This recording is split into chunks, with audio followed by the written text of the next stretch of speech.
et celui de 2025 au quai de départ. Au moment où cette année s'achève et une autre s'annonce, je m'adresse à vous avec un grand plaisir pour souhaiter une bonne et heureuse année à tous les Tchadiens de l'intérieur, ceux de la diaspora et toute la communauté d'expatriés qui ont choisi de vivre avec nous dans notre accueillant pays. À chacune et à chacun de vous et vos familles, je souhaite une année de santé, de paix et de bonheur.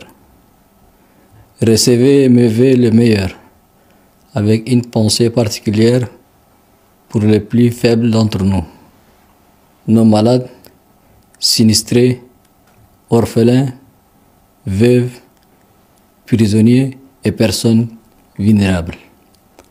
Prompt rétablissement aux uns, compassion et solidarité aux autres. Rendons grâce à Dieu qui nous a permis de traverser sereinement cette année. L'an 2024 a été pour notre pays une année dense et décisive dans bien d'égards.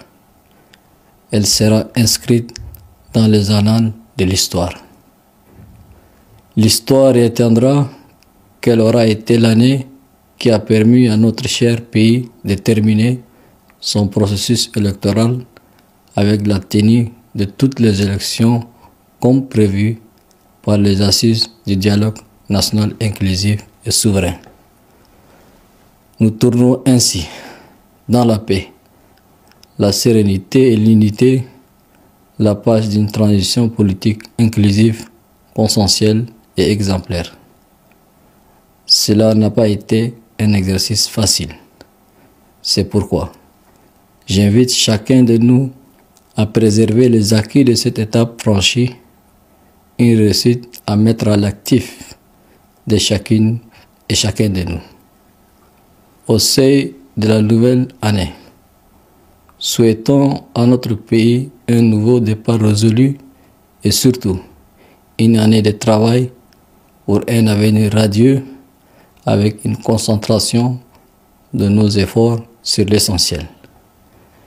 L'essentiel dans nos prochaines actions est la réalisation de divers chantiers de développement qui tracent la voie de l'émergence du Tchad que nous voulons. Tchadiennes, Tchadiens, comme dans les années précédentes, en 2024, nous avons dû agir sur plusieurs fronts. La sécurité de nos compatriotes, l'intégrité de notre territoire, la pleine entière souveraineté de notre pays ont constitué une préoccupation majeure et constante. Au mois d'octobre dernier, notre pays a été victime d'une attaque terroriste de Boko Haram. Quelques heures après cette attaque, je me suis rendu sur le théâtre des opérations. En riposte à cette tuerie lâche et barbare, j'ai décidé de monter au front pour lancer l'opération Haskanit. À ce jour, la nébuleuse est mise en déroute.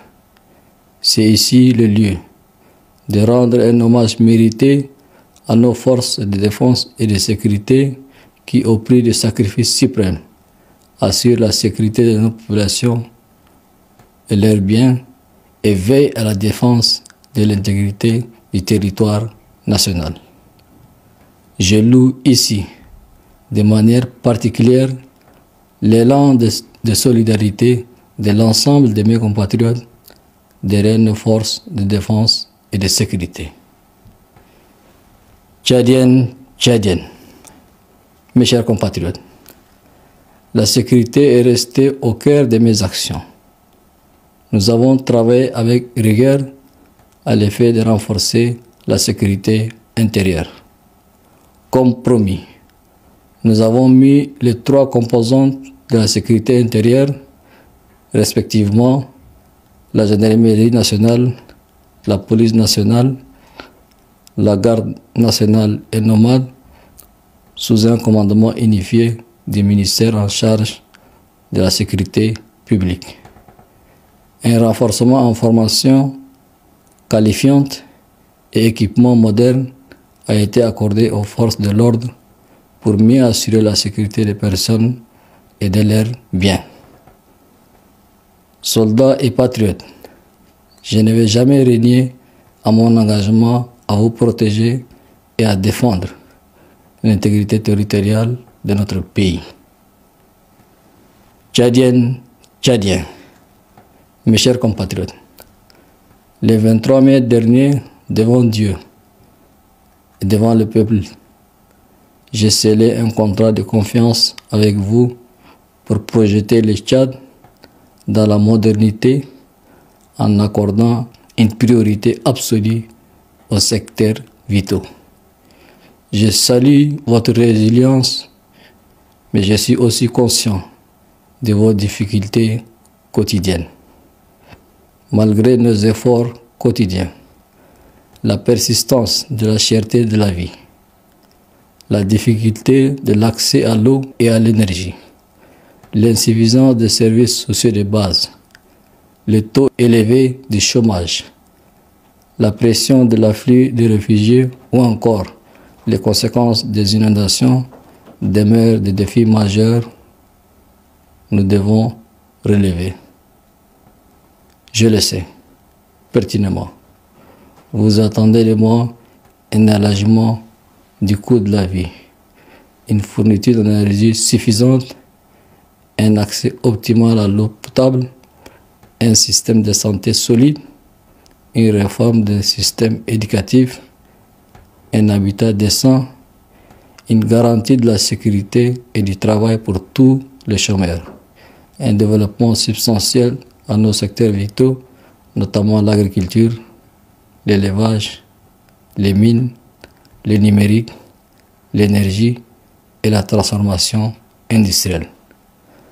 À cela s'ajoute la question du développement de la route, qui conditionne toute œuvre de développement.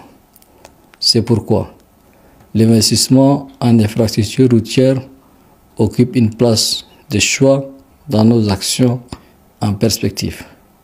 Oui, nous allons injecter des moyens considérables pour doubler nos réseaux de routes urbaines et rurales et construire des ponts pour rapprocher nos villes, connecter nos provinces et écouler nos productions.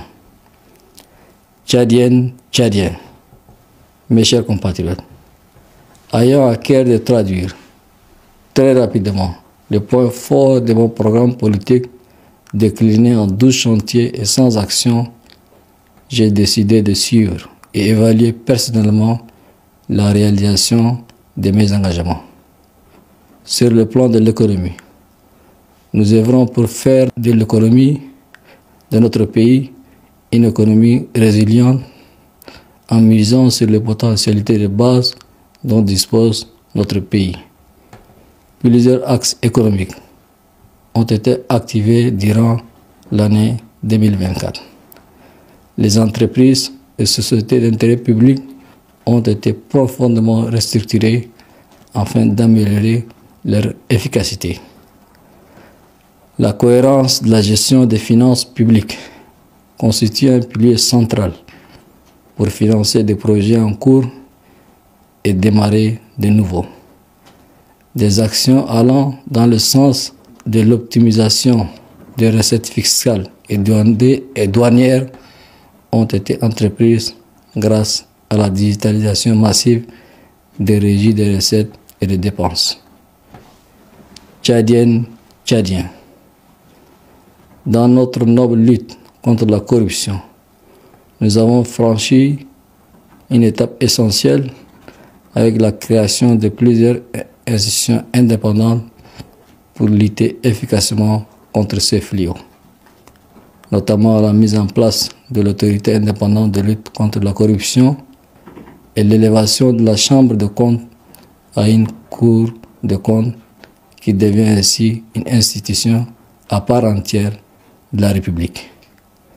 Il est exigé de ces deux institutions un travail sans complaisance et un résultat tangible dans la lutte contre la déperdition des ressources publiques. Il faut contrôler l'argent du peuple. Il faut le gérer avec efficience. C'est le principe qui guide notre volonté de vouloir assainir le secteur. Il faut que l'argent public serve l'intérêt public et concourt au bien-être de nos compatriotes. J'y veille, je le ferai encore et avec plus de rigueur. L'agriculture et l'élevage constituent toujours le pilier essentiel de notre économie, l'espoir d'aujourd'hui et celui de demain. J'ai ordonné à cet effet un fonds qui se chiffre à 10 milliards